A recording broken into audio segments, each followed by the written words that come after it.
काल माळशिरस तालुक्यामध्ये अकलूज येथे रणजितसिंह मोहिते पाटील यांनी कार्यकर्त्यांचा मेळावा घेऊन शेतकऱ्यांचा मेळावा घेऊन दिशाभूल करण्याचा जो प्रयत्न केला आहे हा अत्यंत चुकीचा असून हा नौटंकीबाज आमदार आहे। वास्तविक पाहता आत्ता कुठल्याही प्रकारे कुठलेही राजकारण न करता केवळ लिकेज थांबवायसाठी अंशतः कालवा बंद करण्याचा निर्णय घेतलाय। अशा स्वरूपाची माहिती प्रशासनाने दिलेली असताना सुद्धा केवळ राजकीय आकासापोटी आणि आपल्या भावाचा होणारा पराभव पचनी पडत नसल्यामुळे आणि खासदार रणजितसिंह नाईक निंबाळकरांना कुठंच बदनाम करता येत नसल्याने असे खोटे नाट्य आरोप करून बदनाम करता येईल की काय असा प्रयत्न केला जात आहे।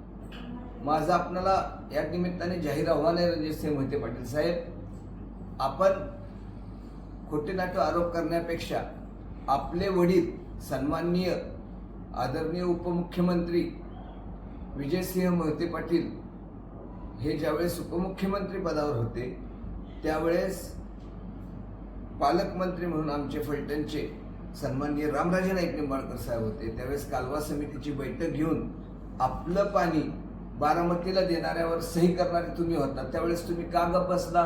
त्यावेळेस नाही तुम्हाला सुचलं? आणि तुम्ही जर शेतकऱ्याचे स्वतःला नेते म्हणता, तुम्हाला शेतकऱ्याचा कळवळा आहे म्हणता, तर शेतकऱ्याची बिलं का बुडवली?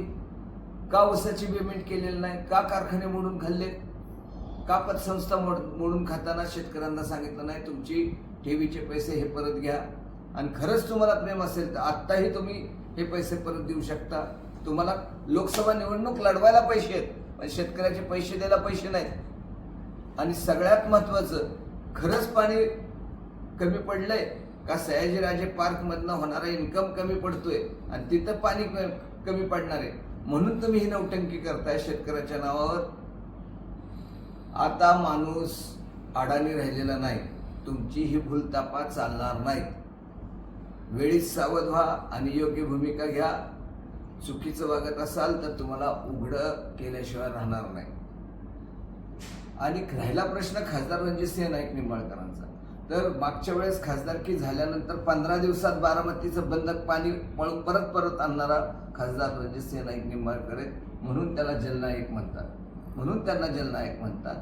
आपण जर खरंच पाण्याच्या प्रश्नावर राजकारण करत असाल तर 22 गावं जी अकलूज तालुक्यामध्ये माळशिरस तालुक्यामध्ये होती त्या माळशिरस तालुक्यातील 22 गावांना पाणी 5 वर्षाच्या काळामध्ये रणजितदादांनी दिलं। तुमच्या पिढीजात कोणी का दिलं नाही? का विजयदादा उपमुख्यमंत्री असताना दिले नाही? का तुम्ही आमदार असताना ते काम केलं नाही? याचंही उत्तर जरा कधीतरी द्या। हे माझं तुम्हाला जाहीर आव्हान आहे आणि अशा गोष्टीला निश्चितपणे विरोध केला जाईल। चुकीच्या पद्धतीने राजकारण करू नका ही आपल्याला विनंती आहे।